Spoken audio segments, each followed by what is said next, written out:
नमस्कार बच्चों, मेरा नाम है सिमरन। आज मैं आपके लिए लेके आई हूँ क्लास 11th के chapter cell cycle and cell division का लेक्चर नंबर 3।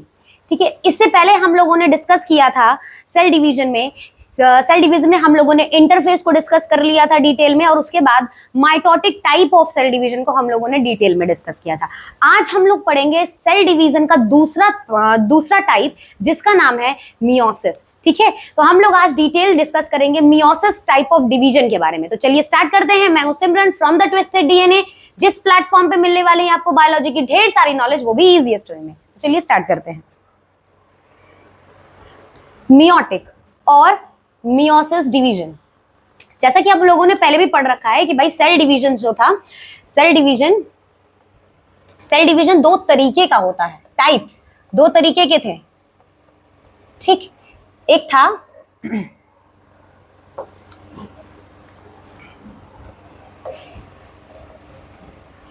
था माइटोटिक, ठीक, और दूसरा है मियोसिस। ठीक है, दूसरा है मियोसिस। हम लोगों ने माइटोटिक को खत्म कर लिया था और आज हम लोग मियोसिस को डिटेल में डिस्कस करेंगे। और हम क्या बोल रहे हैं कि meiosis is a type of cell division. ठीक है, तो क्या है, एक प्रकार है। तो अगर सेल डिवीजन प्रकार है तो हम लोगों ने टाइप देखा, और इसका हम लोगों ने देखा क्या था कि सेल जो डिवाइड हो रही है, जो सेल साइकिल है, वो दो पार्ट में कंप्लीट होती थी। ठीक है, सेल साइकिल दो पार्ट में कंप्लीट होता था। पहला इंटरफेज होता था, फिर दूसरा डिवाइडिंग फेज होता था, डिवाइडिंग फेज। ठीक है, और डिवाइडिंग फेज भी फर्दर डिवाइडेड था दो पार्ट में, एक होता था कैरियोकाइनेसिस और एक होता था साइटोकाइनेसिस। तो इसी तरीके की सेल साइकिल यहाँ भी फॉलो होगी। ठीक है, यहाँ भी फॉलो होगी, लेकिन थोड़े बहुत चेंजेस होंगे इसमें। ठीक है, तो चलिए उसको देख लेते हैं। सबसे पहले देखते हैं मियोसिस एक्चुअली में किस प्रकार का डिवीजन है। ठीक है, थोड़ा सा डिस्कस कर लेते हैं, फिर उसके बाद हम लोग इसको डिटेल में देखते हैं। तो देखिए एक्चुअली में मियोसिस है क्या। अभी तक हम लोग जो पढ़ रहे थे माइटोटिक में, उसमें एक बार रिप्लिकेशन हो रहा था। ठीक है, डीएनए का एक बार डुप्लीकेट कर रहा था डीएनए, और एक ही बार जो डीएनए डुप्लीकेट हुआ था, एक ही बार सेपरेट हो रहा था। ठीक है, तो अगर हम लोग मियोटिक को बोले और माइटोटिक डिवीजन को बोले, तो माइटोटिक डिवीजन है क्या, 1 राउंड ऑफ रिप्लिकेशन और 1 राउंड ऑफ सेग्रीगेशन था वो। ठीक है, लेकिन अगर हम मियोसिस की बात करें तो मियोसिस में क्या होता है, मियोसिस में डीएनए डुप्लीकेट होता है। Meiosis is a 1 round of duplication लेकिन 2 राउंड ऑफ सेग्रीगेशन। ठीक है, एक बार डीएनए डुप्लीकेट होगा, लेकिन वो सेग्रीगेट अलग होगा 2 बार। हेंस अगर एक बार डुप्लीकेट हो रहा है, जब हम लोगों ने माइटोटिक पढ़ा था, ठीक है, माइटोटिक पढ़ा था, डुप्लीकेट 46, जैसे मान लीजिए 46 क्रोमोसोम्स थे, ये डुप्लीकेट करेंगे 46, तो ये टोटल कितने हो गए थे, डुप्लीकेट किए तो टोटल कितने हो जाएंगे बताइए, टोटल हो जाएंगे 92। कितने हो जाएंगे, 92। तो ये हो गया था 1 राउंड ऑफ डुप्लीकेशन और 1 राउंड ऑफ सेग्रीगेशन में, मतलब 92। एक बार डुप्लीकेशन हुआ 92 बने, और एक ही बार सेग्रेट हुआ तो 46 डिवाइड हुए। लेकिन अगर हम बोल रहे हैं meiosis is 1 round of replication लेकिन 2 राउंड ऑफ सेग्रीगेशन है, तो it means 1 round of replication हुआ है। ठीक है, तो मतलब कितना बन गया क्रोमोसोम, 96। ठीक है, अब 96 को अगर 92, ठीक है, कितना बन गया 92। अगर हम उसी को सेग्रीगेट करेंगे, ठीक है, 2 राउंड ऑफ सेग्रीगेशन करेंगे, ठीक है, तो वो कितना हो जाएगा, 2 राउंड ऑफ सेग्रीगेशन करेंगे, कितना हो जाएगा, 4 सेल में डिवाइड हो जाएगा, 4 सेल में डिवाइड हो जाएगा। कितनी सेल में, 4 सेल में, 23। अच्छा, मैं यहाँ पे आपको अभी एक ही बार सेग्रीगेशन डायरेक्टली दिखा रही हूँ। अभी हम लोग जब डिटेल में पढ़ेंगे तब हम देखेंगे कि भाई यही 92 है जो, ठीक है, जो रिप्लिकेट करके 92 है, तो ये कैसे 23 में डिफरेंशिएट हो गए, कैसे 23 बन गए, अभी हम इसको डिटेल में देखेंगे। ठीक, कैसे 2 राउंड सेग्रीगेशन हुआ उसका, वो हम डिटेल में देखेंगे। ठीक, तो वही देखिए हमारा पॉइंट क्या कह रहा है कि ये कैसा है। अच्छा, ये भी देखिए कि भाई ये क्या हो रहा है, आखिरी में जो जैसी सेल थी, जैसी इसकी पहले पेरेंट सेल थी, ठीक है, वो उसके बाद जो न्यू डॉटर सेल बनी, उसमें ये जो क्रोमोसोम का नंबर कैसा है, जस्ट हाफ है ना, जस्ट आधा है ना। इसीलिए इस डिवीजन को हम लोग क्या कहते हैं, रिडक्शनल डिवीजन कहते हैं। क्या कहते हैं हम लोग, रिडक्शनल डिवीजन, और बोलते हैं अनइक्वेशनल डिवीजन। ठीक है, अनइक्वेशनल डिवीजन। ठीक, तो अब देखिए मियोसिस का हमारा पॉइंट क्या कह रहा है, this special kind of cell division, this special kind of cell division that reduce the chromosome number by half result in the production of production of haploid daughter cell. क्या produce करते हैं? Haploid daughter cell. देखिए जैसे कि मैंने अभी बोला आपको कि आखिरी में हमको क्या मिलेगा? हैप्लॉइड डॉटर सेल्स मिलेंगी। कैसी मिलेंगी? हैप्लॉइड डॉटर सेल्स मिलेंगी। ठीक, इसीलिए इसको रिडक्शनल डिवीजन बोल रहे हैं, क्योंकि भाई जो जैसी पेरेंट सेल्स थी उसमें जितना क्रोमोसोम का नंबर था और जो न्यू डॉटर सेल्स बनी है उनमें जो क्रोमोसोम का नंबर है जस्ट हाफ है, इसीलिए इसको रिडक्शनल डिवीजन भी कहा जा रहा है और ये स्पेशल प्रकार का डिवीजन है। ठीक, चलिए देखिए हमारा दूसरा पॉइंट क्या कहता है। Meiosis ensures the production of haploid phase. क्या प्रोड्यूस करता है? Haploid phase in the life cycle of sexually reproducing organism, whereas fertilization restores diploid phase. ठीक है, देखिए ये कहना क्या चाह रहा है। अगर हम कह रहे हैं कि भाई मियोसिस से हैप्लॉइड सेल्स प्रोड्यूस हो रही हैं, मियोसिस से जो हैप्लॉइड सेल्स हैं वो कुछ और नहीं, वो हमारी क्या है? गैमेट्स हैं। क्या है? गैमेट्स। अब वही जब गैमेट्स फ्यूज करते हैं, ठीक है, फ्यूज करते हैं, जब उनका फर्टिलाइजेशन होता है तो वापस से देखिए गैमेट्स अगर फ्यूज करेंगे, गैमेट्स कैसे हैं? मियोसिस के दौरान जो न्यू सेल्स बनी, ठीक है, वो गैमेट्स कैसे थे? हैप्लॉइड थे। तो अगर हैप्लॉइड, तो दो हैप्लॉइड सेल्स जब फ्यूज करेंगी, ठीक है, जब इनका फर्टिलाइजेशन होगा तो जो सही नई सेल आएंगी, जाइगोट बनेगी, वो कैसी होगी? डिप्लॉइड होगा। कैसा होगा? डिप्लॉइड होगा वो, राइट। तो यही बोल रहा है हमारा पॉइंट कि भाई मियोसिस से जो हैप्लॉइड सेल प्रोड्यूस हुई हैं, उनका जब फर्टिलाइजेशन होगा तो हमें जो सेल्स मिलेंगी वो वापस से कैसे हो जाएंगी? डिप्लॉइड हो जाएंगी। अंडरस्टूड? ठीक, चलिए देखिए अपना पॉइंट हमारा क्या कह रहा है। Meiosis occurs during gametogenesis. कब होता है?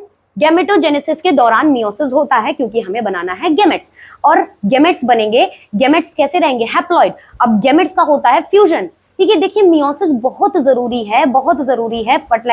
मियोसिस बहुत जरूरी है। देखिए हमारे क्या जनरेशन से जनरेशन में ये जो क्रोमोसोम नंबर जो ट्रांसफर हो रहे हैं उसको स्टिल उसी तरह कांस्टेंट मेंटेन रखने के लिए मियोसिस बहुत जरूरी है। अगर गैमेट्स जो होंगे, अगर गैमेट्स हैप्लॉइड नहीं होंगे, मान लीजिए डिप्लॉइड ही रहे, माइटोटिक डिवीजन ही किया, गैमेट्स में भी हमने 46 क्रोमोसोम रखा, तो भाई गैमेट्स में क्या होता है? गैमेट्स फ्यूज करते हैं, फर्टिलाइजेशन तो करते हैं, फ्यूज करते हैं। तो जब अगर 46 और 46 क्रोमोसोम फ्यूज करेंगे तो क्या होगा? स्टिल वैसा क्रोमोसोम तो नहीं रहेगा। तो क्या होगा? क्या वो स्पीशीज मेंटेन रहेगी? तब तो वो पूरा ऑर्गेनिज्म ही अलग हो जाएगा ना, मतलब वो ऑर्गेनिज्म ही पूरा अलग हो जाएगा। ठीक, तो उसी तरीके, इसीलिए क्रोमोसोम नंबर को कांस्टेंट रखना, ठीक है, वो कांस्टेंट रखने के लिए भाई रिडक्शन होना बहुत जरूरी है। मियोसिस डिवीजन बहुत ज्यादा इंपॉर्टेंट है। तो हमारा पॉइंट भी लास्ट वही कह रहा है कि ये मियोसिस अकर ड्यूरिंग गैमेटोजेनेसिस। गैमेटोजेनेसिस के दौरान मियोसिस होता है, ठीक है, let's formation of haploid gamete, और वो जिसकी वजह से हमें क्या मिलते हैं? हैप्लॉइड गैमेट्स मिलते हैं, और वही हैप्लॉइड गैमेट्स फ्यूज करके डिप्लॉइड जाइगोट बनाते हैं, फर्टिलाइजेशन करते हैं और डिप्लॉइड जाइगोट बनता है। फिर और यही रीजन है कि यही वह डिवीजन है और यही वह रीजन है जिसकी वजह से क्रोमोसोम नंबर कांस्टेंट रहता है पीढ़ी दर पीढ़ी, ठीक है, और जो कि बहुत इंपॉर्टेंट है। अच्छा, इसका और भी इंपॉर्टेंट काम है, वो हम आगे देखेंगे। ठीक, चलिए नेक्स्ट हम लोग ओवरऑल थोड़ा सा देख लेते हैं कि भाई मियोसिस में ओवरऑल एक्चुअली में होता क्या है। सबसे पहले तो होगा ये हमारा क्या, जैसा कि हमने देखा कि भाई जो सेल साइकिल जो होती है, सेल साइकिल दो पार्ट में कंप्लीट होती है। एक तो होता है इंटरफेस और दूसरा होता है डिवाइडिंग फेज। ठीक, डिवाइडिंग फेज, ठीक है, दूसरा क्या होता है? Dividing phase. अब डिवाइडिंग फेज में भी होता था न्यूक्लियस का डिवीजन और फिर होता था साइटोप्लाज्म का डिवीजन, ठीक है, जिसको कैरियोकाइनेसिस कहते थे और हम लोग साइटोकाइनेसिस कहते थे। ठीक, साइटोकाइनेसिस कहते थे। चलिए अब देखिए एक्चुअली में होता क्या है इसमें। सबसे पहले तो ये हो गया इंटरफेस। ठीक, क्या हो गया? इंटरफेस, कोई दिक्कत नहीं है, कोई बात नहीं। ठीक, इंटरफेस। उसके बाद क्या आएगा? उसके बाद एक्चुअली में ये जो मियोसिस डिवीजन होता है ना, ठीक है, ये जो मियोसिस डिवीजन है,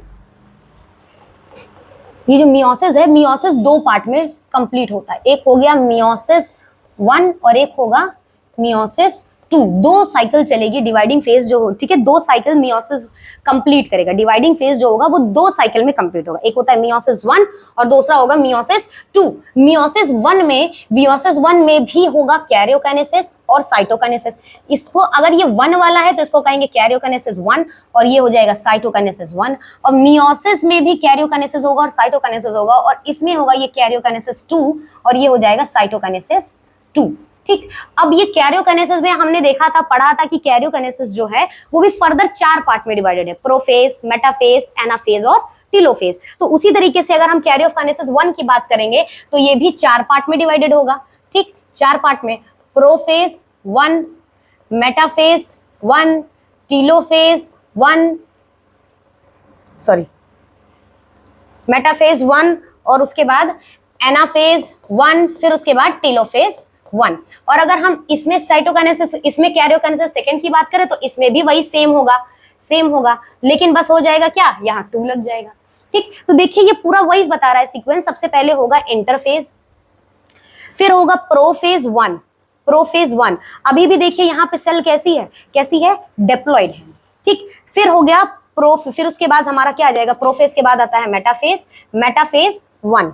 क्या हो जाएगा, मेटाफेज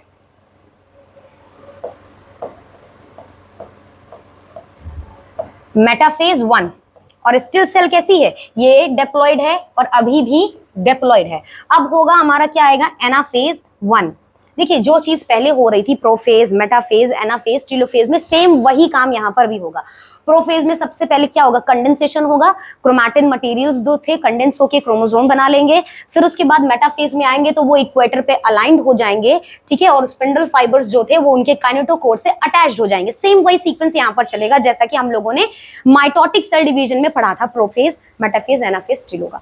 कुछ हल्का सा जो डिफरेंस है वो हम लोग देखेंगे। फिलहाल तो अभी ओवरऑल देख रहे हैं, तो ओवरऑल में ये हो गया हमारा एनाफेज 1 में ये। फिर उसके बाद ये क्या हो जाएगा, टेलोफेज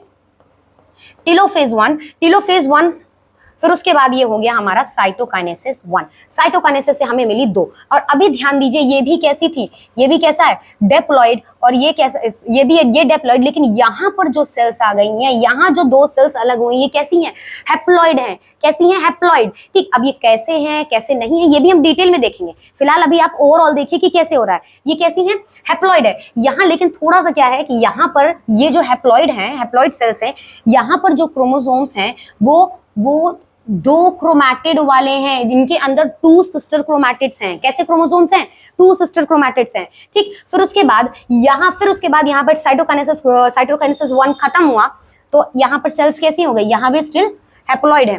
कैसी हैं, हैप्लॉइड। फिर उसके बाद यहाँ पर एक गैप आएगा, ठीक है। अब इसको तुरंत भाई मियोसिस करना है, ये कंटिन्यूअस फेज है। मियोसिस 1 कर लिया, अब एनर्जी चाहिए भाई, इसको वापस से रिस्टोर करना है, एनर्जी चाहिए, ठीक है। तो वो सारी चीजें रिक्वायरमेंट ये छोटे से फेज में होगा। इंटरफेज यहाँ पर थोड़े समय के लिए गैप रहेगा, उसको इंटरकाइनेसिस कहेंगे हम लोग, ठीक है। इंटरकाइनेसिस कहेंगे, थोड़े से गैप होगा, इंटरकाइनेसिस कहेंगे, और वहां ये सारे एनर्जी रिक्वायरमेंट को पूरा कर लेगा और उसके बाद वो मियोसिस सेकंड में एंटर करेगा, ठीक है। इंटरकाइनेसिस के बाद वो किस में एंटर करेगा, मियोसिस सेकंड में एंटर करेगा, और मियोसिस सेकंड में फिर से पहले उसका न्यूक्लियस का डिवीजन होगा और उसके बाद साइटोप्लाज्म का डिवीजन होगा। तो फिर उसके बाद प्रोफेज 1 में प्रोफेज क्या हो जाएगा, 2 हो जाएगा। सेकंड है तो प्रोफेज 2, फिर उसके बाद मेटाफेज 2, फिर उसके बाद क्या होगा, एनाफेज 2, और उसके बाद टेलोफेज 2, और उसके बाद फाइनली होगा साइटोकाइनेसिस 2, और उसके बाद हमें मिलेंगी 4 हैप्लॉइड सेल्स। और अभी भी यहाँ पे सब कैसे हैं, हैप्लॉइड हैप्लॉइड हैप्लॉइड हैप्लॉइड, और फिर उसके बाद हमें 4 हैप्लॉइड सेल मिलेंगी। अच्छा, ये जो हैप्लॉइड है यहाँ पर हम लोगों को जो क्रोमोसोम्स थे, ठीक है, 23 हैं, 23 क्रोमोसोम्स हैं, लेकिन वो कैसे हैं, 2 सिस्टर क्रोमैटिड वाले हैं, ठीक है। यहाँ कैसे हैं, यहाँ पर भी 2 सिस्टर क्रोमैटिड वाले हैं। कैसे हैं, 2 सिस्टर क्रोमैटिड वाले, लेकिन यहाँ जो हमें क्रोमोसोम मिल रहा है अलग अलग में, यहाँ 1 सिस्टर क्रोमैटिड वाला है। अच्छा, सारा का सारा खेल यहाँ पर सिस्टर क्रोमैटिड लिखा है, ठीक है, ठीक है। कैसा है, सिस्टर क्रोमैटिड का जितना भी डुप्लीकेशन हुआ है। अगर हम यहाँ पे क्रोमोसोम को देखें, ठीक है, तो यहाँ पर एस फेज में, इंटरफेज में हमें क्रोमोसोम कैसा मिल गया था, 46 था। प्रोफेज में जब जितने भी क्रोमैटिन मटेरियल्स आए, ठीक है, कंडेंस होकर क्रोमोसोम बनाए, इसमें क्रोमोसोम्स कैसे थे, इसमें क्रोमोसोम्स जो थे ना 46 तो थे, लेकिन 2 सिस्टर क्रोमैटिड वाले थे। कैसे थे, 2 सिस्टर क्रोमैटिड वाले थे, ठीक। अब प्रोफेज 1 के एंडिंग में खत्म होते होते ये सारे क्रोमोसोम्स पेयर में प्रेजेंट हो जाते हैं, होमोलोगस क्रोमोसोम्स हो जाते हैं। मतलब कि कैसे, पेयर में प्रेजेंट हो जाएंगे, पेयर में प्रेजेंट रहते हैं ना क्रोमोसोम, ठीक। ये हो गया एक पेयर, ठीक, होमोलोगस क्रोमोसोम पेयर बना लिया, हो गया एक। इस तरीके से करके कितने हो गए, 23 क्रोमोसोम्स, ठीक है, पेयर में। अब ये ना यहाँ जो अलाइंड होते हैं ना, यहाँ पर एक्चुअली में ना होमोलोगस पेयर अलाइंड होते हैं। कौन से अलाइंड होते हैं, homologous pair of chromosomes aligned होते हैं इक्वेटर पे, ना कि सिंगल क्रोमोसोम अलाइंड होता है, ठीक है। तो अगर होमोलोगस पेयर, अगर क्रोमोसोम्स यहाँ पर पेयर कर रहे हैं, तो यहाँ पर 23 इस तरीके से पेयर कर रहे हैं, ठीक है। 23 होमोलोगस क्रोमोसोम पेयर कर रहे हैं, तो यहाँ पर जो एनाफेज में सेग्रीगेट हो रहा है, कैसा क्रोमोसोम सेग्रीगेट होगा? वो होमोलोगस क्रोमोसोम सेग्रीगेट होगा, ना कि सिस्टर क्रोमैटिड्स अलग हो रहे हैं। तो होमोलोगस क्रोमोसोम अलग हो रहे हैं, तो 23 इधर गए, 23 इधर, तो अब यहाँ पर है तो आधा आधा ही क्रोमोसोम ना। अभी हमारा सेंट्रोमेयर तो अलग हुआ नहीं है ना, हम उसको क्या कहेंगे? हैप्लॉइड ही कहेंगे ना, क्योंकि सेंट्रोमेयर तो अलग हुआ नहीं है, तो हम उसको कैसा क्रोमोसोम मानेंगे? स्टिल एक ही क्रोमोसोम मानेंगे, क्योंकि भले ही उसमें 2 सिस्टर क्रोमैटिड्स प्रेजेंट है लेकिन सेंट्रोमेयर अलग नहीं, तो हम उसको एक ही क्रोमोसोम कहेंगे। तो यहाँ पर जो सेग्रीगेशन होता है ना एनाफेज में, यहाँ पर होमोलोगस क्रोमोसोम अलग होते हैं, ठीक है। तो यहाँ पर आपको कैसा क्रोमोसोम मिल गया? होमोलोगस 23 क्रोमोसोम हो गया। लेकिन जब आप यहाँ एनाफेज सेकंड में आते हैं ना, तो यहाँ पर होमोलोगस क्रोमोसोम ना अलग होके, सब तो होमोलोगस तो पहले ही अलग हो गया, यहाँ पर अब कौन अलग होगा? यहाँ पर जो सिस्टर क्रोमैटिड्स थे ना, 2 सिस्टर क्रोमैटिड्स, वो सेपरेट होते हैं, हेंस इसीलिए आपको 4 तरीके की हैप्लॉइड सेल्स मिलती हैं। कैसी मिलती है? 4 तरीके की हैप्लॉइड सेल्स मिलती हैं। Got it? अभी हम लोग इसको डिटेल में डिस्कस करेंगे। तो फिलहाल ये ओवरऑल हो गया हमारा क्या कि मियोसिस जो होगा वो मियोसिस 2 पार्ट में होगा, मियोसिस 1 और मियोसिस 2। मियोसिस 1 में भी कैरियोकाइनेसिस 1, साइटोकाइनेसिस 1, फिर बीच में एक छोटा सा गैप आएगा जिसको हम लोग इंटरकाइनेसिस कहते हैं। फिर उसके बाद हमारा मियोसिस सेकंड शुरू हो जाएगा, और मियोसिस सेकंड में भी कैरियोकाइनेसिस सेकंड होगा एंड देन साइटोकाइनेसिस सेकंड होगा, ठीक है। तो चलिए इसको डिटेल में देख लेते हैं हम लोग। नेक्स्ट हमारा पॉइंट भी देखिए, पहला वही बोल रहा है, क्या बोल रहा है कि meiosis involves 2 sequential cycle, 2 cycle चलती है, ठीक है, sequence wise, sequential cycle of nuclear and cell division called meiosis 1 और मियोसिस 2। 2 साइकिल चलती है सीक्वेंस वाइज, एक को हमने कहा मियोसिस 1 और एक को कहा meiosis 2, but only 1 single cycle of DNA replication, और एक ही साइकिल में एक ही बार रेप्लिकेशन होगा, और सेग्रीगेशन कितनी बार होगा? 2 बार हो, ठीक है, जैसे कि मैंने आपको पहले भी बताया। अब देखिए हमारा सेकंड पॉइंट क्या कह रहा है, in meiosis division of nucleus takes place twice, 2 बार होता है, but division of chromosome occurs only once in meiosis second. Actually में जो क्रोमोसोम्स अलग हो रहे हैं वो तो एक्चुअली में मियोसिस सेकंड में हो रहे हैं, लेकिन मियोसिस 1 में हो क्या रहा है? कौन अलग हो रहा है? होमोलोगस क्रोमोसोम अलग हो रहे हैं, राइट? कौन अलग हो रहे हैं? होमोलोगस क्रोमोसोम, ठीक। तो अब वापस से हम लोग इसको पूरा स्टार्ट कर लेते हैं, वो तो मियोसिस हो गया। अब इंटरफेस तो होगा, इसमें इंटरफेस होगा। इंटरफेस जैसे कि हमने पढ़ा कि इंटरफेस फर्दर डिवाइडेड है 3 पार्ट में, ठीक है, G1, S और G2। G1 को गैप 1 बोला हमने, G stands for gap 1 phase हो गया, S स्टैंड्स फॉर सिंथेसिस और G2 फेज, ठीक है। जैसा हम लोगों ने पहले माइटोटिक डिवीजन में पढ़ा था, हूबहू वैसा ही है। अगर आपको ये समझ में नहीं आ रहा, देखिए इंटरफेस, इस डिवीजन को समझने के लिए आपको सबसे पहले आपको देखना पड़ेगा इंटरफेस वाला पूरा वीडियो, ठीक है। उसमें आप लोग लेक्चर 1 में मैंने प्रॉपर इंटरफेस के बारे में डिटेल में बताया, तो आप सबसे पहले हम मेरा लेक्चर 1 देखिएगा,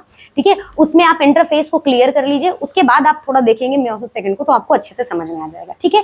तो चलिए आगे देखते हैं। नेक्स्ट जैसे कि मैंने बताया कि मियोटिक जो इवेंट हो रहा है वो 2 पार्ट में होता है, ठीक है, मियोसिस 1 और मियोसिस 2।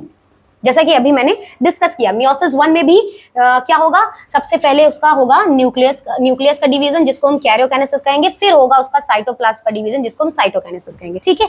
सिमिलरली इसमें भी होगा, सबसे पहले क्या होगा? इसका न्यूक्लियस का डिवीजन जिसको हम लोग कैरियोकाइनेसिस कहेंगे, ठीक है। उसके बाद होगा इसके साइटोप्लाज्म का डिवीजन जिसको हम साइटोकाइनेसिस कहेंगे। अगर मियोसिस 1 का है तो मियोसिस कैरियोकाइनेसिस फर्दर 4 पार्ट में डिवाइडेड है, और मियोसिस 1 का है तो प्रोफेज 1, मेटाफेज 1, एनाफेज 1, टेलोफेज 1, फिर होगा साइटोकाइनेसिस।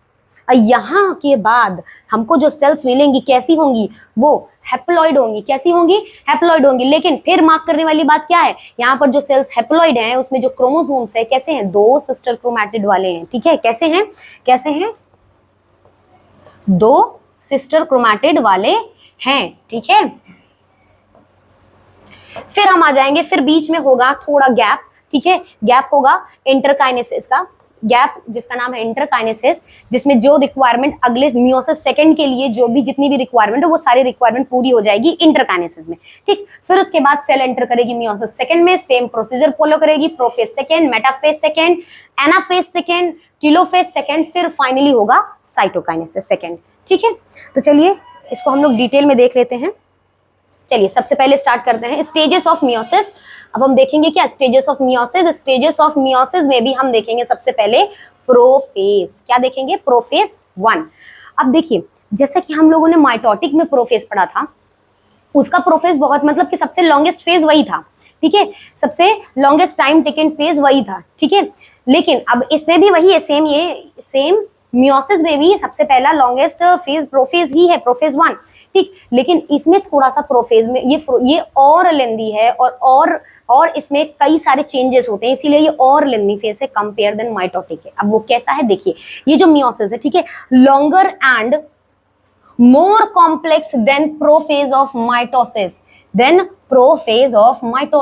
माइटोसिस के प्रोफेज से भी ज्यादा लॉन्गर है ये, और ठीक है बहुत ज्यादा लॉन्गर है कंपेयर देन माइटोटिक की, जैसे मैंने अभी आपको पहले बताया। अब क्यों? क्योंकि भाई इट इज क्लासिफाइड इनटू 5 सब स्टेजेस, 5 सब स्टेजेस में डिवाइडेड है ये। तो ऑफ कोर्स 5 सब स्टेजेस में डिवाइडेड है, तो इसका मतलब इसमें बहुत सारे चेंजेस और बदलाव हो रहे हैं और उसको अलग अलग स्टेजेस में डिवाइड करके हम पढ़ रहे हैं। तो ऑफ कोर्स ये प्रोफेज माइटोटिक के प्रोफेज से तो ज्यादा लंबा होगा ही होगा। तो चलिए इसके 5 सब स्टेजेस हम लोग देख लेते हैं। तो सबसे पहला इसका सब स्टेज है लेप्टोटीन। क्या है? लेप्टोटीन। देखिए इसमें क्या होता है, इसमें एक्चुअली में क्या होगा, क्रोमैटिन थ्रेड। अब ये क्रोमैटिन थ्रेड क्या है, कहां से आया, कैसे है, ये आप डिटेल में ना मैंने इसको इंटरफेस में पढ़ाया है, तो उसको आप देख लीजिएगा, उसके बाद ही आपको समझ में आएगा, ठीक है। तो चलिए, chromatin thread condense to form chromosome. Chromatin thread क्या होगा, कंडेंस करके फॉर्म कर लेगा क्रोमोसोम, ठीक है। ये हमारा सेल है, ठीक, न्यूक्लियस है, क्रोमैटिन मटेरियल कंडेंस करके क्या फॉर्म कर लेगा, क्रोमोसोम। क्या फॉर्म कर लेगा, क्रोमोसोम, जैसे कि आप ये डायग्राम में देख रहे हैं, ठीक है। क्या फॉर्म कर लेगा, क्रोमोसोम, ठीक है। अब आगे क्या बोल रहे हैं, second point, chromosome becomes visible under light microscope. Visible under light microscope. अब भाई यहाँ पर जो क्रोमोसोम हमको देखने को मिला है, ठीक है, यहाँ पर जो क्रोमोसोम हमको देखने को मिला है, वो क्रोमोसोम हम सिर्फ और सिर्फ ऐसे ही नहीं देख सकते किसी भी माइक्रोस्कोप से, वो सिर्फ और सिर्फ महज लाइट माइक्रोस्कोप से देख सकते हैं, ठीक है, इसका क्रोमोसोम, ठीक। सबसे पहले क्या होगा इसमें, फिर से देखते हैं, लेप्टोटीन 5 सब स्टेज में सबसे पहला स्टेज लेप्टोटीन, इसमें क्या होगा, क्रोमैटिन मटेरियल कंडेंस हो जाएगा और फॉर्म कर लेगा क्या, क्रोमोसोम फॉर्म कर लेगा। क्या फॉर्म कर लेगा, क्रोमोसोम फॉर्म कर लेगा, और हम इसको देख किसके थ्रू पाएंगे, लाइट माइक्रोस्कोप के थ्रू देख पाएंगे, ठीक है। अब चलिए आगे देख लेते हैं, नेक्स्ट हम लोग देखते हैं जाइगोटीन, ठीक है। ये बड़ा इंपॉर्टेंट है जाइगोटीन, यहाँ से कहानी भयानक शुरू हो जाती है, वहां तो सिंपल सा था, सिर्फ कंडेंसेशन हुआ that's it.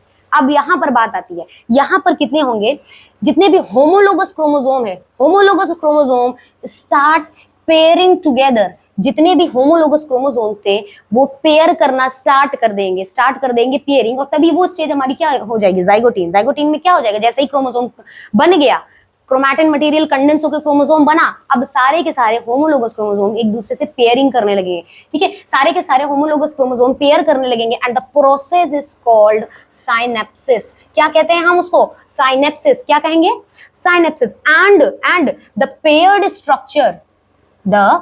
Structure is termed as synaptonemal complex. क्या कहेंगे, सिनेप्टोनिमल कॉम्प्लेक्स, जैसा कि ये आप देख रहे हैं। पेयरिंग क्या करेंगे, होमोलोगस क्रोमोसोम्स जो थे, ठीक है, होमोलोगस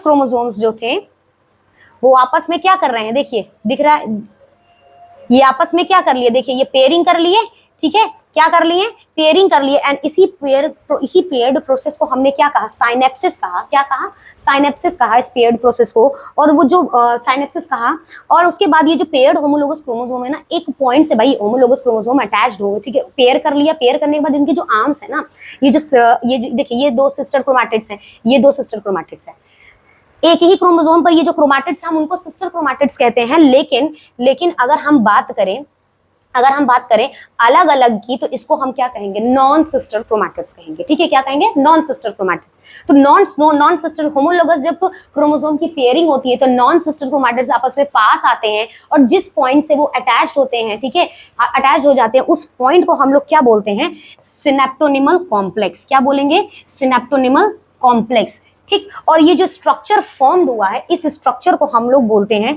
ठीक है, ये प्रोसेस को तो साइनेप्सिस बोलते हैं और इस स्ट्रक्चर को हम क्या कहते हैं, बाइवेलेंट बोलते हैं और टेट्राड बोलते हैं। ठीक। अब देखिए बाइवेलेंट हम क्यों बोलते हैं इसको बाइवेलेंट?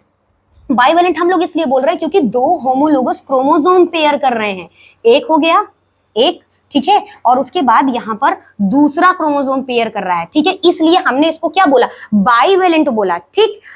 ठीक है, तो इसको क्योंकि दो होमोलोगस क्रोमोसोम यहाँ पेयर कर रहा है, इसीलिए यहाँ पर बोल रहा है बाइवेलेंट। लेकिन टेट्राड क्यों बोल रहा है, टेट्राड क्यों बोल रहा है? क्योंकि यहाँ पर चार क्या है, चार क्रोमैटिड्स प्रेजेंट है, ठीक है, दो सिस्टर क्रोमैटिड्स इसके और दो सिस्टर क्रोमैटिड्स इसके, तो चार क्रोमैटिड्स प्रेजेंट है, इसीलिए इसके लिए वर्ड यूज किया है कि ये टेट्राड है। कैसा है? टेट्राड। तो बाइवेलेंट और टेट्राड स्ट्रक्चर। ठीक। चलिए मैं इसको फिर से रिपीट कर रही हूँ, फिर से एक बार रिपीट कर रही हूँ कि भाई ये जो होमोलोगस क्रोमोसोम है पेयरिंग स्टार्ट कर देंगे, प्रोसेस को हमने साइनेप्सिस बोला। ठीक, प्रोसेस को हमने साइनेप्सिस बोला, लेकिन होमोलोगस क्रोमोसोम, एक होमोलोगस क्रोमोसोम, दूसरा, ठीक है, और ये हो गया दूसरा होमोलोगस क्रोमोसोम।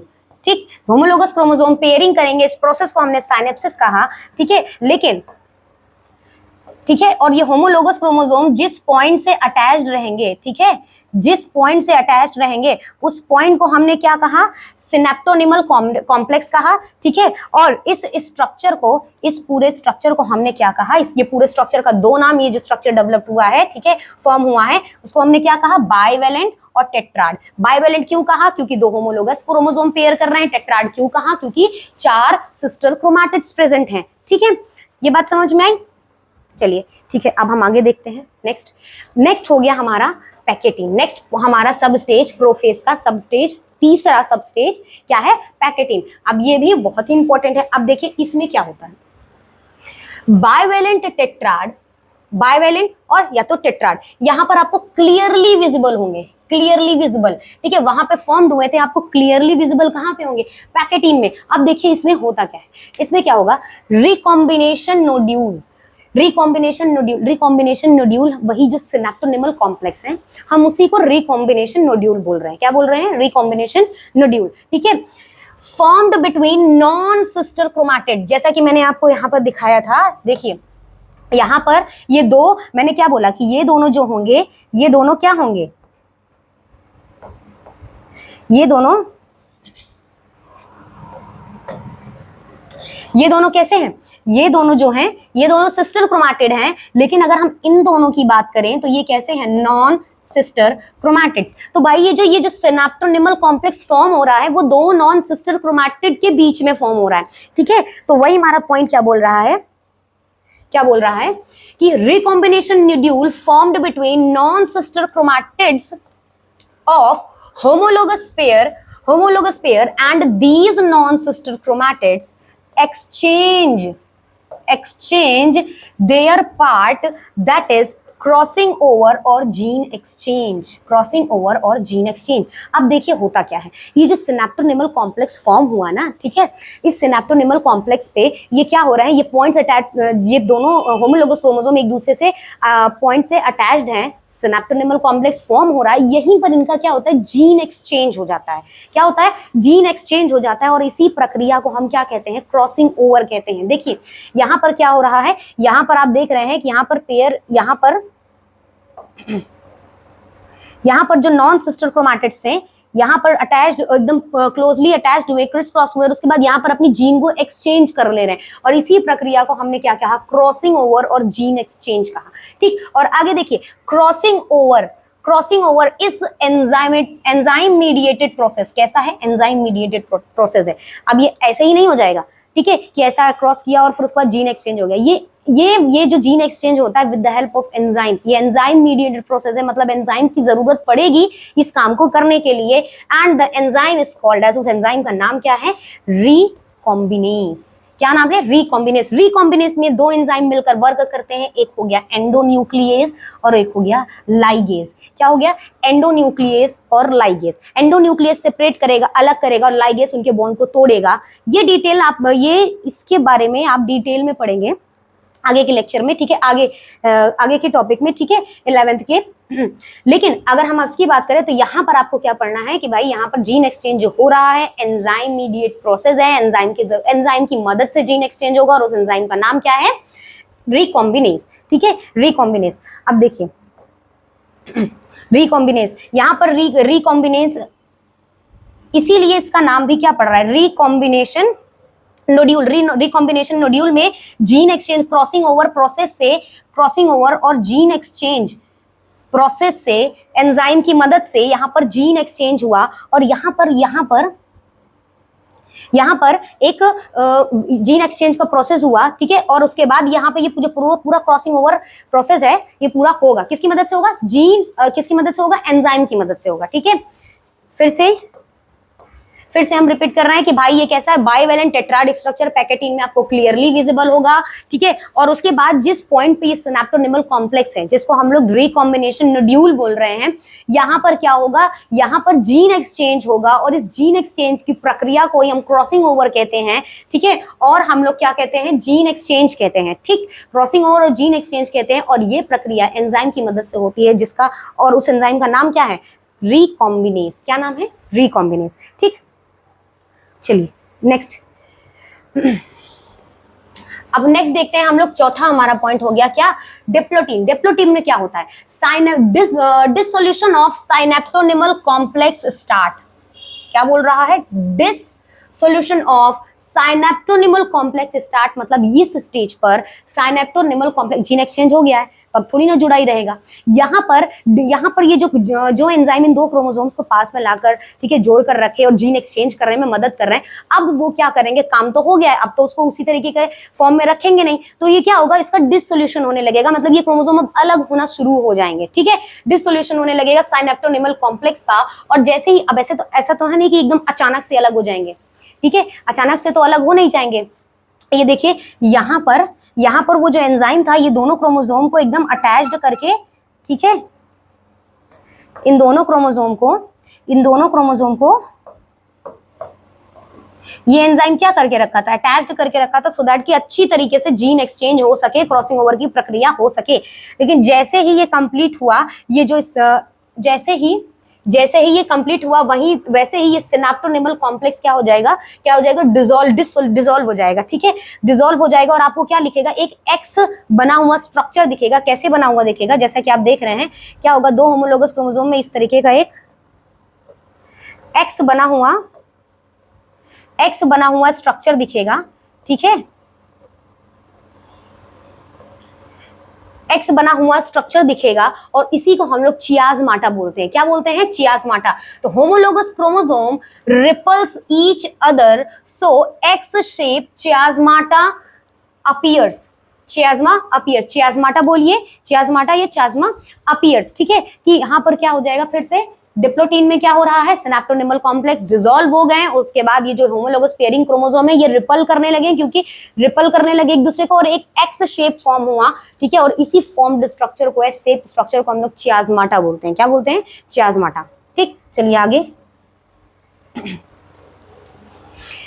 डाइकेनेसिस हमारा आखिरी प्रोफेज का सब स्टेज क्या है, डाइकेनेसिस। अब इसमें क्या है, ये भाई ये कैसा है, ये it is the final stage of prophase की फाइनल स्टेज है, बिल्कुल आखिरी एकदम फाइनल स्टेज। अब इसमें क्या होगा, इसमें क्या होता है, it's marked by terminalization of chiasmata, ठीक है, टर्मिनलाइजेशन ऑफ चियाज़माटा। अब इसमें क्या होगा यार, जो जहाँ पे चियाज़माटा फॉर्म हुए थे वो एक दूसरे से रिपल करने लगे ना, चियाज़माटा अलग हो जाएगा, ठीक है। वहां पर तो हमारा क्या हो रहा था कि रिपल कर रहे थे, अब यहाँ पे चियाज़माटा क्या हो गया, अलग हो गया, बिल्कुल अलग होगा, तभी तो जाके होमोलोगस पेयर भी अलग हो पाएंगे ना। तो अगर जुड़ा रहेगा तो कहाँ से होमोलोगस क्रोमोसोम अलग होंगे। तो चियाज़माटा का स्ट्रक्चर बाय जीन एक्सचेंज हुआ, काम खत्म हुआ, चियाज़माटा जो स्ट्रक्चर, ठीक है, फॉर्म हुआ, वो हमारा डाइकेनेसिस में अलग हो गया। तो यहाँ पे आप देखिए, यहाँ पर क्या हो गया, ये जो स्ट्रक्चर फॉर्म हुआ था, जीन तो एक्सचेंज हो गया, देखिए इसका सेगमेंट कुछ इसमें आ गया और इसका सेगमेंट कुछ उसमें चला गया, जीन एक्सचेंज हुआ और उसके बाद वो जो चियाज़माटा स्ट्रक्चर फॉर्म हुआ था वो अलग, ठीक, क्या हो गया, अलग हो गया, ठीक है। वही हमारा पॉइंट बोल रहा है कि भाई ये जो डाइकाइनेसिस है मार्क्ड बाय टर्मिनलाइजेशन, शुरू ही कहां से होता है, टर्मिनलाइजेशन ऑफ चियाज़्माटा। उसके बाद क्या होता है, क्रोमोसोम आर फुल्ली कंडेंस, इस पोजीशन पर प्रोफेज खत्म हो रहा है ना, प्रोफेज में होता क्या था, एकदम क्रोमोसोम फुल्ली कंडेंस हो जाता था ना। देखिए माइटोसिस में सिर्फ और सिर्फ कंडेंसेशन हो रहा था, इसीलिए वो बहुत लंबा नहीं था कंपेयर देन मियोसिस की प्रोफेज 1 से, ठीक है। लेकिन यहाँ पर प्रॉपर जीन एक्सचेंज हो रहा है प्रॉपर, ठीक है, तो इसलिए यहाँ पर और लंबा समय लगता है, इसीलिए ये ज्यादा इसमें ज्यादा टाइम लगता है कंपेयर देन माइटोटिक के प्रोफेज पे, ठीक है। तो ये क्या हो जाएगा, यहाँ पर फाइनली क्रोमोसोम पूरी तरीके से फुल्ली कंडेंस हो जाएगा और उसके बाद mitotic spindle is assembles to prepare homologous is assembles to prepare homologous chromosomes for separation। अब ये लोगों को एकदम तैयार हो चुके हैं, ये जितने भी क्रोमोसोम्स हैं ये तैयार हो चुके हैं अलग होने के लिए, बिल्कुल चियाज़्माटा स्ट्रक्चर फॉर्म हुआ, वो अलग हो गए। अब कैसे हो गए, ये रेडी हो गए हैं सेपरेट होने के लिए, ठीक है, सेपरेट होने के लिए रेडी हो गए हैं, जैसा कि आप इस डायग्राम में देख रहे हैं, ठीक है, कि क्या हो गया, यहाँ पे जो चियाज़्माटा स्ट्रक्चर यहाँ पर जो फॉर्म हुआ था भाई स्ट्रक्चर, ठीक है, एक्स शेप का जो स्ट्रक्चर फॉर्म्ड हुआ था, ठीक है, अब वो फाइनली कैसा हो गया है, अब वो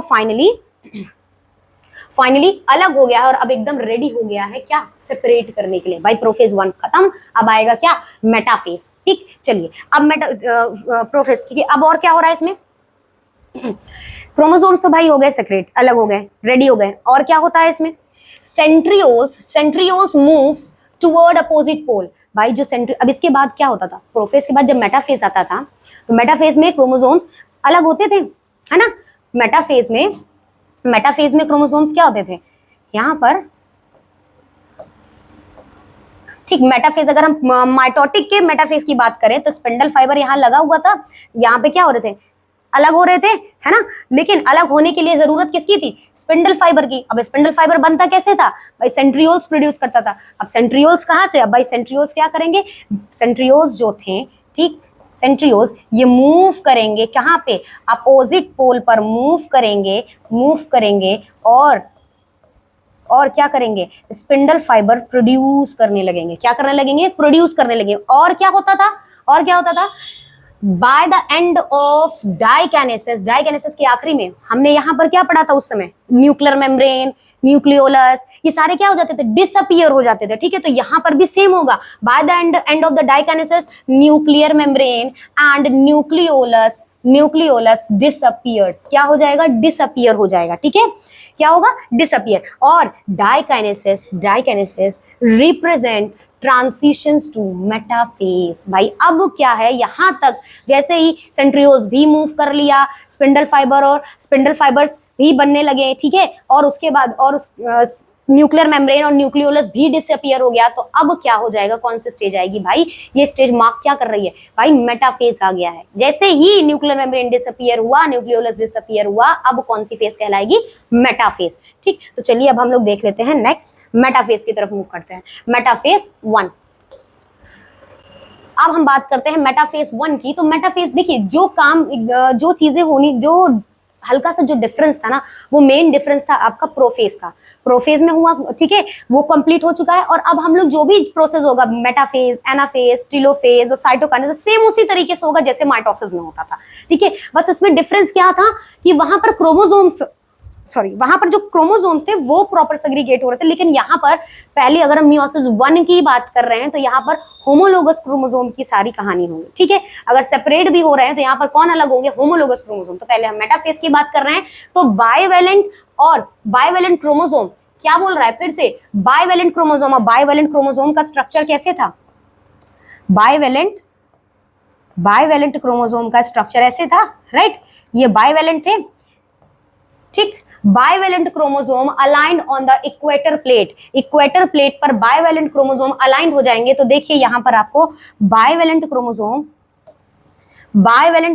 आपको यहां पर अलाइंड होते हुए दिख रहे हैं, देखिए ये बाइवेलेंट, ठीक, बाइवेलेंट क्रोमोसोम यहां पर अलाइंड हो जाएंगे। और उसके बाद क्या होगा, spindle fibre from opposite poles, जो कि अपोजिट पोल से आ रहे थे, attach to kinetochore of homologous chromosome के काइनेटोकोर से स्पिंडल फाइबर अटैच हो जाएंगे। हमने ये भी पढ़ रखा था कि भाई सेंट्रोमेयर से भाई एक disc like structure disc like structure present होता है जिसको हम काइनेटोकोर कहते हैं। क्या कहते हैं?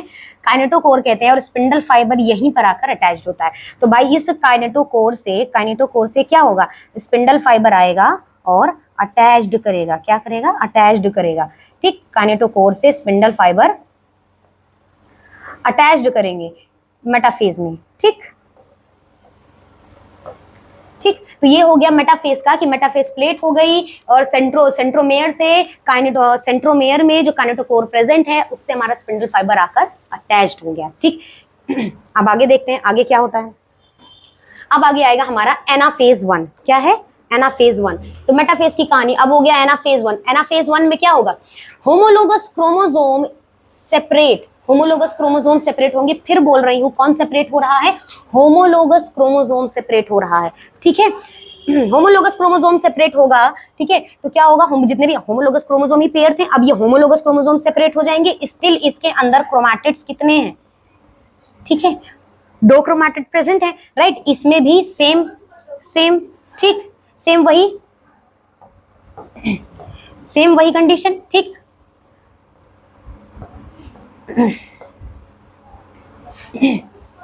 ठीक, अब वाइल फिर आगे बोल क्या रहा है? While sister chromatids remain associated eight there centromere. Sister chromatid अभी भी जुड़े हुए हैं, सिस्टर क्रोमैटिड अलग नहीं हुए हैं। अलग हुआ कौन है? होमोलोगस क्रोमोसोम अलग हुआ है यहाँ पर। तो एनाफेज 1 में कौन सेपरेट हो रहा है? होमोलोगस क्रोमोसोम सेपरेट हो रहा है। अब हम इसके बाद की बात करते हैं। ठीक, अब इसके बाद क्या आएगा? इसके बाद हम क्या देखेंगे? इसके बाद नेक्स्ट क्या आएगा? हमारा टेलोफेज 1। टेलोफेज 1 में क्या होता था? हम लोगों ने माइटोटिक में जब टेलोफेज 1 देखा था तो उसमें क्या हो रहा था कि जो न्यूक्लियर मेम्ब्रेन और जो न्यूक्लियोलस डिसअपियर हुआ था प्रोफेज में, ठीक है, वो अब यहाँ क्या हो जाता था? रीअपियर हो जाता था। ठीक है, तो वही काम यहाँ पर भी होगा। यहाँ पर भी होगा। क्या होगा? Nuclear membrane and nucleolus reappears. कैसे हो जाएंगे? रीअपियर्स हो जाएंगे। ठीक है, उसके बाद जब रीअपियर्स हो जाते थे तो फाइनली भाई न्यूक्लियस सेपरेट हो गया।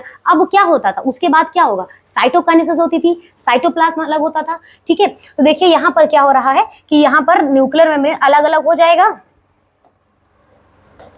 ठीक, उसके बाद जब सारा होमोलोगस क्रोमोसोम सेपरेट हो गया, अच्छा होमोलोगस क्रोमोसोम हो गया सेपरेट, तो यहाँ कंडीशन कैसी हो गई? जैसे हम पहले पढ़ रहे थे, क्या हो गया? हैप्लॉइड हो गई। यहाँ पर न्यूक्लियस कैसा है? हैप्लॉइड है। लेकिन कैसा? और क्रोमोसोम कैसा है? स्टिल अभी भी सिस्टर क्रोमैटिड्स सेपरेट नहीं हुए हैं। ठीक है, सिस्टर क्रोमैटिड्स सेपरेट नहीं हुए तो होमोलोगस क्रोमोसोम हुए थे सेपरेट, लेकिन क्रोमोसोम सेपरेट हुए ना, तो हाफ हाफ गया। ठीक है, लेकिन स्टिल अभी सिस्टर क्रोमैटिड्स सेपरेट नहीं हुए हैं। ठीक, तो कंटेंट अभी भी डबल है बट सिर्फ क्रोमोसोम, होमोलोगस क्रोमोसोम अलग हुए हैं, इसीलिए अलग तो हो गए। 23 तो हैप्लॉइड हो गए ये। अब होगा इनमें क्या? साइटोकाइनेसिस। ठीक है, टेलोफेज में न्यूक्लियर मेम्ब्रेन, न्यूक्लियोलस रीअपियर हो गया। उसके बाद अब क्या होगा? स्टार्ट इसका साइटोकाइनेसिस। अब इसका साइटोप्लाज्म अलग होगा और 2 न्यू डॉटर सेल्स हमें मिलेंगी और दोनों हैप्लॉइड होंगी। ठीक है, तो अब इसके बाद हमारा क्या हो जाएगा? मियोसिस 1 खत्म हो जाएगा और उसके बाद इंटरकाइनेसिस पे जाके फिर वो मियोसिस 2 के लिए मियोसिस 2 में एंटर करेंगे। ये दोनों सेल्स एंटर करेंगी। ठीक, तो चलिए सबसे पहले अब देखते हैं साइटोकाइनेसिस। साइटोकाइनेसिस क्या होगा? Cytokinesis occurs and form dyad of cell. Dyad of cell का मतलब क्या हो गया कि यहाँ पर जो सेल्स हैं, ठीक है, यहाँ पर जो सेल्स हैं इनके क्रोमोसोम्स में कैसे हैं? ये सिस्टर क्रोमैटिड अभी भी सेपरेट नहीं हुए हैं, सिस्टर क्रोमैटिड सेपरेट नहीं हुए, प्रेजेंट है। और इस सेल को हम लोग क्या कह रहे हैं? ऐसी सेल्स जिनमें सिस्टर क्रोमैटिड सेपरेट नहीं है, प्रेजेंट है। और ठीक है, और प्रेजेंट है ऐसी सेल्स हम क्या कह रहे हैं? मियोसिस 1 में ये जो हमको टेलोफेज 1 के बाद जो ये सेल्स मिल रही हैं वो सेल्स कैसी हैं? डायड हैं। मींस क्या हो गया? अभी भी इनमें सिस्टर क्रोमैटिड सेपरेट नहीं हुए हैं। ठीक, ठीक है, अब इसके बाद इंटरफेज के साइटोकाइनेसिस 1 के बाद अब हमारी ये जो न्यू सेल्स फॉर्म्ड हुई हैं इनको मियोसिस 2 में एंटर करना है। लेकिन मियोसिस 2 में एंटर करने से पहले, ठीक है, मियोसिस 2 में एंटर करने से पहले कुछ इनके पास रिक्वायरमेंट होती है। ठीक है, जैसे कि देखिए इनके अंदर जो सेंट्रियोल्स थे, ठीक है, सेंट्रोजोम के अंदर जो सेंट्रियोल्स डुप्लीकेट हुए थे वो तो हुआ था इंटरफेज में, वो तो काम हो गया ना, उसका यूज हो गया मियोसिस 1 में। अब इस पीरियड में ये जो इंटरकाइनेसिस है ना, इंटरकाइनेसिस स्टेज जो है, ठीक है, इसी इंटरकाइनेसिस स्टेज में वो जो सेंट्रियोल्स होते हैं फिर से डुप्लीकेट हो जाते हैं। ठीक है, फिर से रिप्लिकेट हो जाते हैं और वो अपने सेल को तैयार कर लेते हैं मियोसिस सेकंड में एंटर करने के लिए। तो ओवरऑल ये इंटरकाइनेसिस वो रेस्टिंग फेज है, ठीक है, जिसमें सेल्स प्रिपेयर करती हैं अपने आप को मियोसिस सेकंड में एंटर करने के लिए, ठीक है। तो इंटरकाइनेसिस कैसा है? Interkinesis stage between two meiotic division, दो मियोटिक डिवीजन के बीच का जो स्टेज है, इसीलिए इसका नाम भी इंटरकाइनेसिस पड़ा, ठीक है, इंटरकाइनेसिस, क्योंकि ये दो मियोटिक डिवीजन के बीच का स्टेज है, ठीक। इसमें ये क्या होगा, ये कैसा है, ये शॉर्ट लिव्ड है, ये इंटरफेस की तरह पूरा बड़ा नहीं होगा कि प्रॉपर इंटरफेस की तरह लॉन्ग फेज होगा 23 आवर्स का, एकदम शॉर्ट लिव्ड है, ठीक। यहां पर कोई डीएनए का डुप्लीकेशन नहीं होगा, डीएनए डुप्लीकेट नहीं होगा, नो डीएनए रेप्लिकेशन का डीएनए का रेप्लिकेशन होगा ही नहीं। यहां पर सिर्फ क्या हो रहा है, सेंट्रियोल्स डबल हो रहा है, क्योंकि डीएनए ऑलरेडी डुप्लीकेटेड है, ठीक है, हमें उसी को तो अलग करना है, तो क्या तो डुप्लीकेट होगा? बिल्कुल नहीं। तो यहाँ पर सिर्फ और सिर्फ सेंट्रियोल्स हो रहे हैं और इसके बाद क्या होगा, वो मियोटिक सेकंड में एंटर करेंगे डिवीजन में, ठीक है। यहाँ पर सिर्फ और सिर्फ इंटरकाइनेसिस कैसी स्टेज है, दो मियोटिक डिवीजन की स्टेज है, शॉर्ट लिव्ड है और इसमें कोई डीएनए रेप्लिकेशन नहीं होता है, ठीक है। अब हम नेक्स्ट बात करते हैं meiosis, stages of meiosis second की। मियोसिस सेकंड के स्टेजेस की बात करते हैं। अब ये कैसा होता है, हमारा पहला पॉइंट क्या कह रहा है, इनिशिएट इमीडिएटली आफ्टर साइटोकाइनेसिस, ठीक है। जैसे ही साइटोकाइनेसिस होता है उसके बाद जैसे ही इंटरकाइनेसिस आता है उसके बाद तुरंत, बहुत इसीलिए बोला ना इंटरकाइनेसिस कैसा है, शॉर्ट लिव्ड है। मींस कैसा है कि जैसे ही मियोसिस 1 खत्म हुआ थोड़ी टाइम के बाद तुरंत मियोसिस 2 स्टार्ट हो जाता है, बहुत लंबा समय नहीं ले रहा है, ठीक है, तुरंत। तो मियोसिस 2 रिसेंबल्स नॉर्मल माइटोसिस, जैसा कि माइटोसिस पहले था, जैसा कि मैंने आपको पहले भी बताया कि जैसे ही माइटोसिस में हम लोग पढ़ते आ रहे हैं हूबहू वैसे ही होगा प्रोफेज में। अब इनमें क्या है, सेम वही प्रोसेस फॉलो होगा। प्रोफेज में कंडेंसेशन, वापस से मेटाफेज में अलाइंड हो जाएगा, फिर उसके बाद एनाफेज में क्या हो जाएंगे, जो सिस्टर क्रोमाटिड थे वो अलग हो जाएंगे और फिर फाइनली हमको फिर उसके बाद होगा सिस्टर क्रोमाटिड एनाफेज में, फिर टेलोफेज में फाइनली न्यूक्लियस अलग, फिर साइटोकाइनेसिस, फिर फाइनली हमारा न्यू सेल फॉर्म हो जाएगा, ठीक। तो चलिए स्टार्ट करते हैं, देखते हैं। सबसे पहला प्रोफेज सेकंड में क्या हो जाएगा, वापस से न्यूक्लियर मेम्ब्रेन डिसअपियर, जैसा कि पहले हो रहा था by the end of prophase second खत्म होते ही जो न्यूक्लियर मेम्ब्रेन, ठीक है, न्यूक्लियोलस सब कैसे हो जाएंगे, डिसअपियर हो जाएंगे। क्या हो जाएंगे, डिसअपियर हो जाएंगे और वो जो क्रोमैटिन मटेरियल था वापस से कैसे कंडेंस होके क्रोमोसोम बना लेगा, ठीक है, और क्रोमोसोम बिकम कॉम्पैक्ट अगेन, फिर से क्रोमोसोम वापस से क्रोमैटिन मटेरियल वापस से क्रोमोसोम में बदल जाएगा, ठीक। जैसा कि आप प्रोफेज सेकंड में ये डायग्राम देख रहे हो, ठीक है। इसमें क्या हो जाएगा, अच्छा ये एक चीज और, यहां पर जो हम लोग अभी पढ़ रहे थे, ठीक है, चलिए इधर जो अभी हम लोगों ने पढ़ा, यहाँ पर 2 सेल फॉर्म हुई, राइट। अब ये 2 सेल फॉर्म हुई, हम अगर देख रहे हैं, अगर हम लोगों ने पढ़ा भाई ये जो मियोसिस 1 खत्म हुआ है, ठीक है, मियोसिस 1 जो खत्म हुआ है, मियोसिस 1 एंड इंटरकाइनेसिस, मियोसिस 1 के बाद हमको क्या मिली है, 2 सेल मिली है, ठीक है, 2 सेल मिली है। अब ये दोनों सेल दोनों साथ में मियोसिस 2 में एंटर करेंगी। एक सेल की बात हम नहीं कर रहे हैं, दोनों सेल एंटर करेंगी। हम लोग एक सेल को लेकर डिस्कस करेंगे लेकिन है एंटर दोनों सेल कर रही हैं, तो ये दिमाग में रख के चलिएगा कि हम लोग एक सेल तो डिस्कस कर रहे हैं लेकिन दोनों सेल को दिमाग में लेकर चलिएगा कि भाई दोनों सेल एंटर कर रही है, ठीक। तो भाई at the end of the prophase second क्या हो जाएगा, न्यूक्लियर मेम्ब्रेन, न्यूक्लियोलस सब डिसअपियर हो जाएंगे और क्रोमैटिन मटेरियल वापस से कंडेंस कर होके क्रोमोसोम बना लेगा, जैसे कि आप देख रहे हैं यहाँ पर, ठीक। चलिए फिर उसके बाद हमारा क्या आएगा, फिर उसके बाद आएगा हमारा मेटाफेज सेकंड। क्या आएगा, मेटाफेज सेकंड में भी सेम वही काम, क्रोमोसोम्स क्या हो जाएंगे, chromosome aligned at the equator पर अलाइंड हो जाएंगे, जैसे कि आप यहाँ देख रहे हैं, यहाँ पर क्या हो जाएगा, क्रोमोसोम अलाइंड हो जाएगा इक्वेटर पर, ठीक, इक्वेटर पे आ जाएंगे और स्पिंडल फाइबर्स काइनेटोकोर से अटैच्ड कर जाएंगे। Spindle fibres from opposite poles, जो कि अपोजिट पोल से आ रहे हैं, attach to kinetochore of sister chromatids के काइनेटोकोर से अटैच्ड हो जाएंगे स्पिंडल फाइबर, ठीक, किसके, सिस्टर क्रोमैटिड्स से अटैच हो जाएंगे, ठीक, ये दोनों सेल, ठीक। ये हो गया मेटाफेज सेकंड के बाद अब क्या आएगा हमारा, अब आएगा हमारा एनाफेज सेकंड में क्या हो जाएगा, splitting of centromere, splitting of centromere, किसका सेंट्रोमेयर टूटेगा? सिस्टर क्रोमैटिड्स का। ठीक है, क्या बोल रहा है point? Begin with splitting of centromere holding sister chromatids. तुरंत क्या हो जाएंगे? सिस्टर क्रोमैटिड्स जो थे, सिस्टर क्रोमैटिड्स जो थे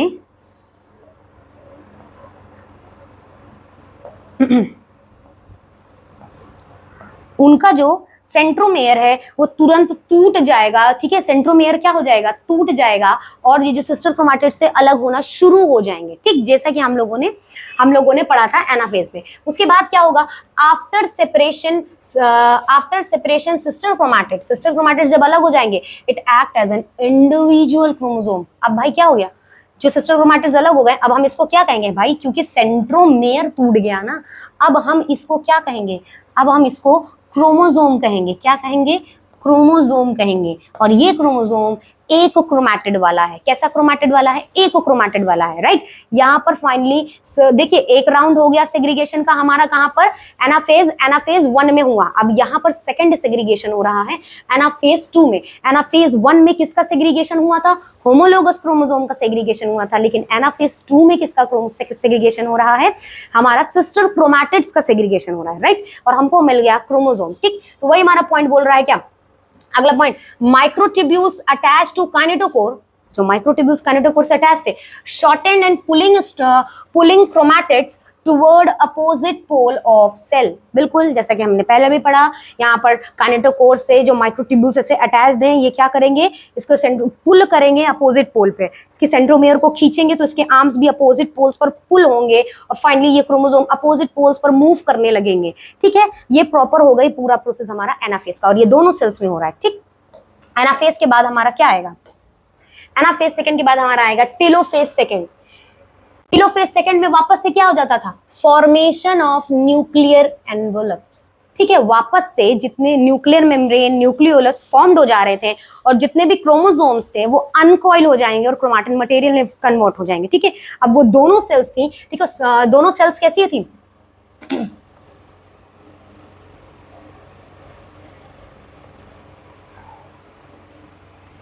ठीक, फाइनली क्या होगा? ये न्यूक्लियर मेम्ब्रेन यहाँ डेवलप्ड कर जाएगा। ठीक है, और वो जो क्रोमोसोम्स थे वो अनकॉइल हो जाएंगे और क्रोमैटिन मटेरियल में कन्वर्ट कर लेंगे। ठीक है, कन्वर्ट हो जाएंगे। ठीक, और उसके बाद अब होगा हमारा क्या? टेलोफेज 2 के बाद आएगा क्या? साइटोकाइनेसिस 2 फाइनल, जो कि फाइनल स्टेज है किसका? मियोसिस सेकंड का। ठीक है, इसमें क्या होगा? Formation of 4 haploid daughter cells. 4 haploid daughter cells हमें मिल जाएंगी। यहाँ पर क्या होगा? कंस्ट्रक्शन होगा। ठीक है, फिर उसके बाद प्रेशर लगेगा इन अंदर की तरफ से, फिर सेल क्या हो जाएंगी? पिंच आउट हो जाएंगी। ठीक है, जैसा हम लोगों ने पहले पढ़ रखा है। फिर उसके बाद इससे हमको 2 सेल मिलेंगी। ठीक है, और इससे हमें 2 सेल मिलेंगी, और ये दोनों सेल्स कैसी हैं? सबके सब हैप्लॉइड हैं, और सबके अंदर क्रोमोसोम कैसा है? एक क्रोमैटिड वाला है। ठीक है, जैसा कि आप डायग्राम में भी देख रहे हैं कि यहाँ क्रोमोसोम कैसा है? एक क्रोमैटिड वाला है। ठीक है, और हमको कैसी मिली है? 4 सेल मिल गई, और चारों कैसी हैं? हैप्लॉइड हैं। ठीक है, हैप्लॉइड। ठीक, ये हो गया हमारा मियोसिस का फाइनल डिवीजन खत्म, कि भाई मियोसिस कैसा था, क्या होता था। ये मियोसिस 1, मियोसिस 2, ये फाइनल मियोसिस खत्म हो गया। फिर से हमने क्या पढ़ा? हमने क्या पढ़ा? ठीक, ये देखिए हम लोग फिर से, अब हम लोग एक बार फिर से ये ओवरऑल डायग्राम को देख लेते हैं जो हम लोगों ने पहले देखा। ये हमारा क्या हो गया?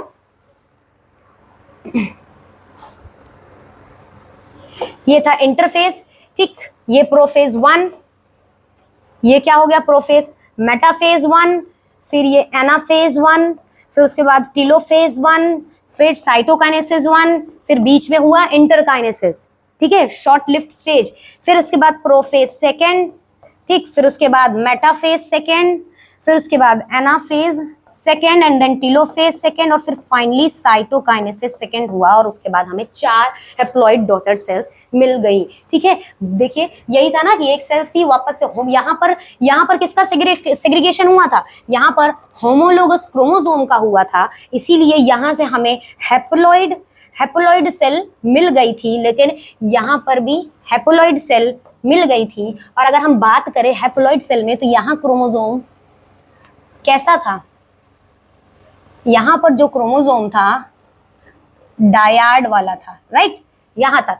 लेकिन जैसे ही हम एनाफेज 2 में आए, यहाँ पर सिस्टर क्रोमैटिड अलग हो गए, तब हमको क्रोमोसोम सिंगल क्रोमैटिड वाला मिल गया। ठीक है, ये भी स्टिल हैप्लॉइड है, ठीक है, हैप्लॉइड है, लेकिन यहाँ क्रोमोसोम सिंगल क्रोमैटिड वाला है। ठीक है, ये बात समझ में आ रही है। तो ये हो गया हमारा प्रॉपर हो गया मियोसिस खत्म, कि मियोसिस 2 पार्ट में, और ये मियोसिस का डिवीजन खत्म। अब हम लोग थोड़ा सा देख लेते हैं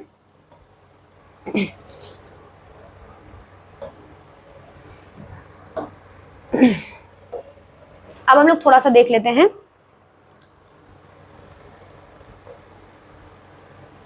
हम लोग देखेंगे सिग्निफिकेंस ऑफ मियोसिस।